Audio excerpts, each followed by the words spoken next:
जी है चंद सांसें या नबी तशरीफ ले आओ कि रस्ता तक रही है आपका बीमार की चौखट।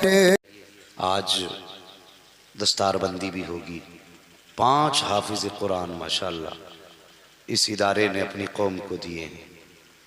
वो 5 हाफिज कुरान 5 बच्चे नहीं बल्कि खुद में 5 इदारे हैं,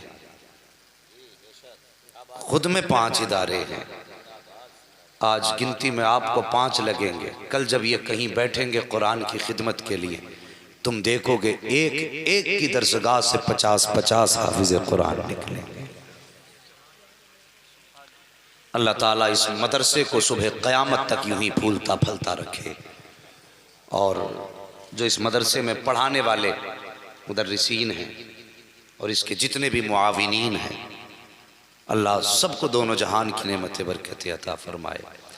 मिंबर शरीफ पर ये अल्लाह वालों की जमात बैठी है और ये उलमा इकराम हैं। अल्लाह इन उलमा की उम्र में बेपनाह बरकत अता फरमाए।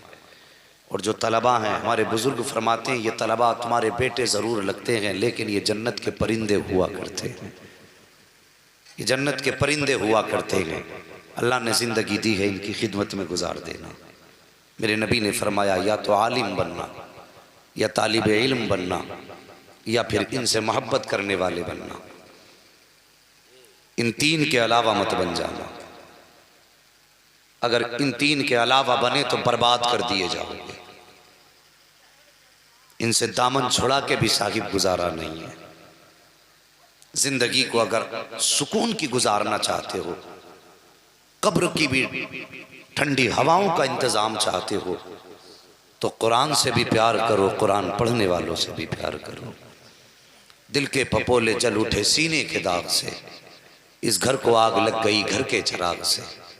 अगर हम ही सही होते तो किसी में हिम्मत न थी जो कुरान के खिलाफ भौंक देता। अगर हमारे कदम बेहतर होते तो किसी की औकात न थी 26 आयतें तो बहुत बड़ी बात है, कोई एक नुक्ते को हटाने की बात कर देता। मेरी तकरीर तबे यार को बेचैन करती है, सबब क्या है वही कहता हूँ जो दिल पर गुजरती है। मैं पूछना चाहता हूँ, आज हर बस्ती की कहानी है, जहाँ भी इदारे चल रहे हैं लोग कुरान पढ़ाने वालों के भी खिलाफ हैं, मदरसा खोलने वालों के भी खिलाफ हैं, तलबा और मदारिस का इंतज़ाम करने वालों के भी खिलाफ लोग भौंका करते हैं। और ये बोलने वाले यहूदी नहीं हैं, ये मुखालफत करने वाले इजराइली नहीं हैं, ये मुखालफत करने वाले भी वही हैं जो मदीने वाले मुस्तफ़ा का कलमा पढ़ा करते हैं। और यार मेहरबानी करो, कम से कम तुमने नबी का कलमा पढ़ा है तो उनके इनाम का कुछ तो हक अदा करके दिखाओ। मैं पूछना चाहता हूं, क्या जब ये तलबा निकलते हैं मदारिस से, बैठ जाओ बेटे बैठ जाओ, अभी बोलने के लिए हम काफ़ी हैं, वरना माइक ले लो फिर बोलो आगे। जब मदारिस से तलबा बाहर निकलते हैं, उलमा निकलते हैं, तो जिनको अल्लाह ने थोड़ी बहुत सही रोटी दे दी है ना, जो चैन से बैठ के खा रहे हैं, उनके जुमले क्या होते हैं? वो देखो वो ज़कात खाने वाला जा रहा है, वो देखो वो चंदा लेने वाला जा रहा है। और यार ये ज़कात खाने वाले नहीं, ये चंदा लेकर के नस्लों को पालने वाले नहीं। और इन्हें कभी समझने की भी कोशिश किया करो। मेरे नबी जब हज्जतुल वदा के मौके पर मिना के मैदान में अपने सहाबा की जमात के बीच खड़े और आका ने फरमाया सहाबा आज के बाद हम यहाँ इकट्ठे नहीं होंगे। सहाबा की चीखें निकल गईं, तड़प गए सहाबा, इसलिए कि नबी के बगैर उनकी जिंदगी का तसव्वुर मुहाल था। उनकी सुबह नबी का चेहरा देख के होती थी, उनकी शाम नबी का चेहरा देख के होती थी। वो कुरान पढ़ते थे तो साहिब कुरान का चेहरा देखा करते थे। वो नमाज पढ़ते थे तो उसके इक्तदा में जिस पर नमाज उतारी गई। और साहिब जब सहाबा ने इतना सुना कि आइंदा हम यहाँ पर नबी के साथ इकट्ठा नहीं होंगे तो सब तड़प गए, कहने लगे हुजूर हम समझ गए आप जो कहना चाहते हैं। मेरे आका ने अगला सवाल फरमाया था, सहाबा अगर अल्लाह क़यामत में मेरे बारे में तुमसे पूछेगा तो बताओ क्या कहोगे? फरिश्ते कहते हैं महबूब हम आपकी गवाही देंगे। हम कहेंगे मालिक जो तूने फरीज़ा महबूब की जिम्मेदारी जो दी थी महबूब को, इन्होंने हर जिम्मेदारी को अच्छे तरीके से पूरा किया। अल्लाह अकबर। मेरे नबी ने इतना सुना, फिर फरमाया सहाबा मेरे बाद नबुव्वत का दरवाज़ा बंद कर दिया गया, अब कोई नबी नहीं आएगा। सहाबा कहने लगे हुजूर क्या आप कोई दुनिया में फितना नहीं उठेगा? क्या लोग दीन के खिलाफ नहीं होंगे? क्या खुदा की खुदाई का इनकार करने वाले नहीं होंगे? मेरे नबी ने फरमाया होंगे, फितने भी आएंगे। सहाबा ने कहा हुजूर अगर फितने होंगे तो फिर नबी क्यों नहीं आएगा? मेरे नबी ने फरमाया अब नबी तो कोई नहीं आएगा, लेकिन अब नबुव्वत की जिम्मेदारी में उम्मत के उलमा के कांधे पे रखे जा रहा। सोचो किन के बारे में भौंकते हैं हम, किन के बारे में हम बुरा भला कहते हैं। खुदा की कसम हमने बिल्डिंगें बना ली, हम दुनिया के अंदर अमीर भी कहलाए, दुनिया के अंदर प्रधान भी कहलाए, अगर नहीं कहलवा पाए अपने आप को मुस्तफ़ा का वफादार नहीं कहलवा पाए। डॉक्टर इकबाल ने कहा था कि यूं तो सैयद भी हो, मिर्जा भी हो, अफगान भी हो, तुम सभी कुछ हो बताओ कि मुसलमान भी हो। कोशिश करो और अपने गिरेबान में झांक के देखो हमने अपनी जिंदगी को संवारने की कितनी कोशिश की।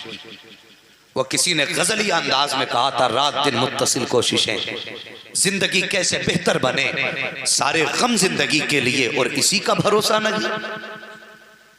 हर बंदे की ये कोशिश है पैसा आए, कहीं से आए कैसे भी आए, बस बिल्डिंग चमक जाए, दरवाजा आलीशान हो, लोग मुझे देख के कहीं पैसा वाला जा रहा है। ओ यार तूने पैसे की परवाह कर ली, दुनिया तेरी इमारत को देख करके तुझे दौलत वाला कहें, तू ये सोचता रहा कि तुझे चलता हुआ देखें तो बात सर्वत समझे, साहिब दौलत समझ के तेरा एहतराम करें। काश तेरे दिल में एक बार ये भी ख्याल आ गया होता, या अल्लाह मेरी जिंदगी को ऐसा सवार दे, जब चलूँ तो कोई कहे मुस्तफ़ा का वफादार जा रहा है, जब चलूं तो कोई कहे आका का सना खान जा रहा है, जब मुझे चलता देखें लोग तो कहें आका का दीवाना जा रहा है। या अल्लाह मेरा चेहरा ऐसा बना दे कि नाम बताने की जरूरत ना बने, लिबास ऐसा बता दे, ऐसा पहना दे कि लिबास देख करके लोग पहचान लिया करें, नाम बताने की जरूरत ना पड़े। हाँ आशा ही कभी ये भी सोच लिया करो, कभी रो के ये भी कहा करो या अल्लाह तूने खाने का तो इंतजाम कर दिया है, रहने का सलीका भी दे दिया है, मगर मेरे मालिक जिंदगी वो ना दे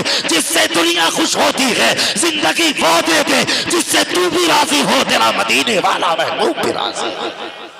अल्लाह सुभान अल्लाह। नारे तकबीर, नारे रिसालत, नारे गौसियत, मसलके आला हजरत हजरत अल्लामा मुफ्ती हम्माद रजा साहब किबला, नारे तकबीर, जिंदाबाद जिंदाबाद। माशाअल्लाह माशाअल्लाह। थोड़ी देर बच्चों के सर पे दस्तारबंदी के बाद गुलपोशी होगी और फिर उसके बाद भूल जाएंगे हम।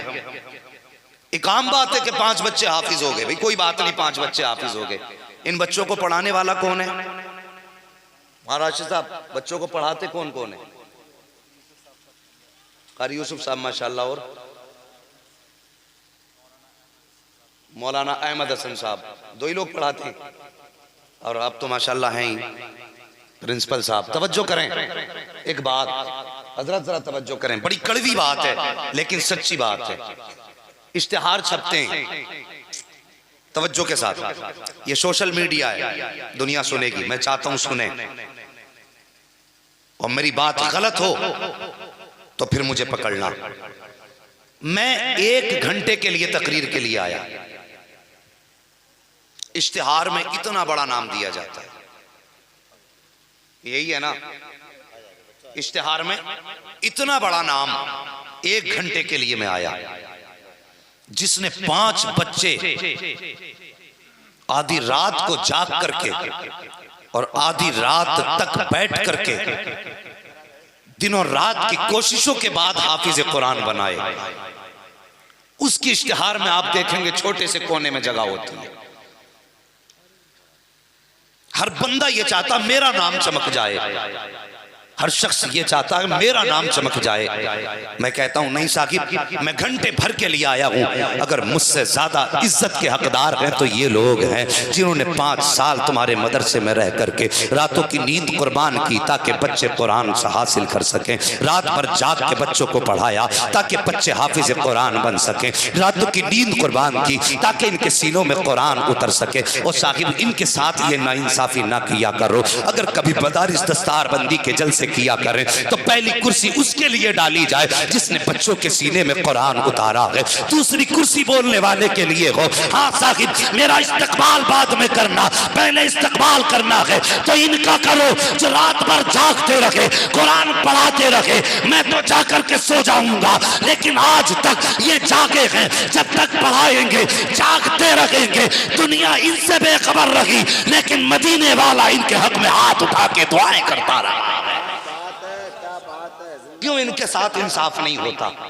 करो, उलमा के साथ इंसाफ करो, खास करके पढ़ाने वालों के। एक जोड़ा दे दिया, हक अदा हो गया। हमारे बच्चों को हाफिज बनाया, एक जोड़ा दे दिया, बहुत दे दिए, 500 रुपए दे दिए, हो गया हक अदा। ये जिम्मेदारी है। बहुत मुश्किल होता है कुरान की एक आयत को भी याद करना, बहुत मुश्किल। ये तलबा इकराम बैठे हैं, माशाअल्लाह, अल्लाह सलामत रखे और अल्लाह इन्हें दीन का मजबूत सुतून बनाए। इनसे कुरान की खिदमत ले। कितना मुश्किल होता है जब बच्चा छोटा होता है, माँ बाप के सीने से लगा होता है। जितने लोग साहिब औलाद हैं वो औलाद का दर्द समझते हैं, खास करके माँ कभी अपने बच्चों को अपने आप से अलग नहीं सुलाती। देखा है ना? अगर देखा हो तो बोलिए, गूंगे बन के ना बैठिए। माँ औलाद से कितना प्यार करती है, कभी सीने से अलग नहीं करती। और अगर करवट में भी लेटा है और माँ की आंख लगी, फिर आंख खुली माँ की, उठ के पहले बच्चे को देखती है। यह है माँ की मोहब्बत? नहीं। हाँ, पहले बच्चे को देखती है। लेकिन बच्चे ने जैसे शऊर की मंजिल पे कदम रखा, बाप मजदूर जरूर है, हर बाप को बेटे की ज़रूरत होती है। गरीब चाहता मेरा बेटा मेरे लिए कमाई का सहारा बने, मेरी बुढ़ापे की लाठी बने। मगर सलाम करता हूँ इन बच्चों के माँ बाप को, मैं उन्हें बार बार सलाम करता हूँ जिन्होंने बेटों को हाफिज कुरान बनाया है। और साकिब, हर बाप की बेटा ज़रूरत होता है, लेकिन उन बापों को सलाम जिन्होंने बेटों को शऊर की दहलीज पे कदम रखते देखा, कहने लगे बेटे अब मजदूरी करते रहेंगे, घर के खर्च चलाते रहेंगे, हमें तुम्हारी ज़रूरत नहीं है। जाओ तुम खुदा का दीन सीखने के लिए घर से जाओ, कुरान को अपने सीने में बसा के लाओ। जब एक बाप बच्चे के सामने ये खुतबा देता है, ये जुमले इरशाद फरमाता है, खुदा की कसम तुम्हें क्या लगता है उसे बेटे का चेहरा अच्छा नहीं लगता, या वो बेटे को देखना नहीं चाहता? बाप भी बेटे के बगैर कभी शाम को सोया नहीं करता है। लेकिन ये कुरान का प्यार है, ये दीन की मोहब्बत है। बाप ने सीने पे पत्थर रखा, बच्चे को घर से निकालने के लिए बाप तैयार हो गया है। और वो माँ जो बेटे के बगैर कभी सोया नहीं करती थी, जो रातों को उठ उठ के 10-10 बार बेटे को देखा करती थी, लेकिन आज जब बात कुरान की हिफ्ज की आ गई है, उसने भी बेटे को सीने से लगा के कहा, लगते जिगर, ममता के ऊपर मैं सब्र का पत्थर रख लूंगी, जा कुरान सीखने के लिए चला जा। हमने बच्चों के माँ बाप को ऐसी हालत में भी देखा है साहिब, जब बच्चे घर से निकलते हैं, बाप अंदर जाके छुप के आंसू बहाता है। आज मेरा बेटा महीनों के लिए रुखसत हो रहा है, आज मेरा बेटा 6 महीने के लिए मेरी आंखों के सामने से जा रहा है। वो बाप जो हर शाम बेटे का चेहरा देखा करता था, लेकिन आज बेटा जब महीने के लिए जाएगा तो बाप के जिगर पे क्या गुजरती होगी। कभी सोच भी लिया करो कितनी कुर्बानियां कुरान के लिए दी जाती हैं। बच्चा जब घर से चलने लगता है, बाप जाके तन्हाई में चुप के आंसू बहाता है, कहीं बेटा मेरी आंख में आंसू न देख ले। अगर मेरी आंख में आंसू बेटा देखेगा तो हिम्मत टूट जाएगी। लेकिन जब माएँ बेटों को रुखसत करती हैं तो माँ के जो जब्त के बंधन होते हैं टूट जाते हैं, आंसू पलकों के पहरे तोड़ करके रुखसार पे आ जाते हैं। माएँ ममता का आंचल उठा के बेटे के सर पे हाथ रख के कहती हैं, ए मेरे परवरदिगार, मैं अपना बेटा तेरे हवाले कर रही हूँ, ये तेरा दीन सीखने के लिए जा रहा है। अल्लाह अकबर। जब बच्चे चला करते हैं तो घर के अंदर क्या क्या इन्होंने छोड़ा है। बाप की शफकत घर छोड़ चुके हैं, माँ की ममता घर छोड़ चुके हैं, बहन का प्यार घर छोड़ चुके हैं, भाई की मोहब्बत घर छोड़ चुके हैं। हाँ हाँ साहिब कहाँ जा रहे हैं? आज वो वतन छोड़ रहे हैं जहाँ मर्जी के मुताबिक खाया करते थे। नमक तेज है, खाना हटा दिया, नहीं खाएंगे, दूसरा तैयार किया जाए, इनके लिए दूसरा तैयार किया गया। बिस्तर गर्म नहीं है, बदलवा दिया गया। लेकिन आज कहाँ जा रहे हैं? ये उस मदरसे में आ रहे हैं जहाँ कोई खाने को पूछने वाला नहीं होता, जहाँ कोई बिस्तरों का देखने वाला नहीं होता। जब ये रात को सोते हैं तो कोई चादर उड़ाने वाला नहीं होता है। कौन किस हालत में सोया है आज इनका कोई रखवाला नहीं है। उस मदरसे की तरफ जब ये सफर करके चलते हैं तो मैं सलाम करता हूँ। मुझे अभी पता चला कि आप लोग इन कुरान पढ़ने वालों को खाना खिलाया करते हैं। यार बड़े नसीब वाले हो, जब इन्होंने एक बाप छोड़ा तो इसी जमीन से दूसरा शख्स खड़ा हो गया, सीने से बच्चे को लगा के कहा बेटे एक बाप छोड़ के आया है, उदास मत होना, वहां बाप छोड़ दिया गया, यहाँ बाप मिल गया है, मैं तुझे औलाद समझ के खाना खिलाऊंगा। ओ यार बच्चों की खिदमत कर लिया करो, कुरान पढ़ने वालों का एहतराम कर लिया करो। खुदा की कसम ये बड़ी अजमतों वाले हैं। जब ये घर से चला करते हैं, आप अपने घर के बच्चों का जायजा लीजिए। जब आपका बच्चा सर्दी के मौसम में जमीन पे लेटा करता है, माँ कहती बेटे मत लेट, ठंड लग जाएगी। बाप कहता जमीन पे मत लेट जाना, सर्दी का मौसम है। अगर बच्चा ना माने और लेट जाए तो ठंड लग जाया करती है। लेकिन कभी आया करो मदरसे की तरफ, कभी अल्लाह के रसूल के घर की तरफ भी आ जाया करो, और फिर आने के बाद इन कुरान के पढ़ने वालों को देखा करो। फर्श पे लेटे हैं, बिस्तर है तो इतना हल्का है कि नीचे की ठंड नहीं रुक पा रही है, वो गर्म कैसे होता होगा। अल्लाह अकबर, ये उस बिस्तर पे सो रहे हैं, मगर देखो एक दिन नहीं सोए हैं। पूरा पूरा मौसम सर्दी का जमीन पे लेट के गुजारा है। लेकिन पूछो इन कुरान पढ़ाने वालों से, कितने बच्चों को खांसी हुई है, कितनों की पसलियां चली है, कितनों को सर्दी लगी है। ये कहेंगे 6 महीने गुजर गए हैं, किसी बच्चे को सर्दी नीचे लेटने की वजह से नहीं लगी है। ओ यार सोच तो सही, अगर तेरा बेटा घर पे जमीन पे लेट जाता है तो सीना दर्द करता है, खांसी शुरू हो जाती है। लेकिन ये कुरान पढ़ने वाला जब मदरसे में जमीन पे लेटता है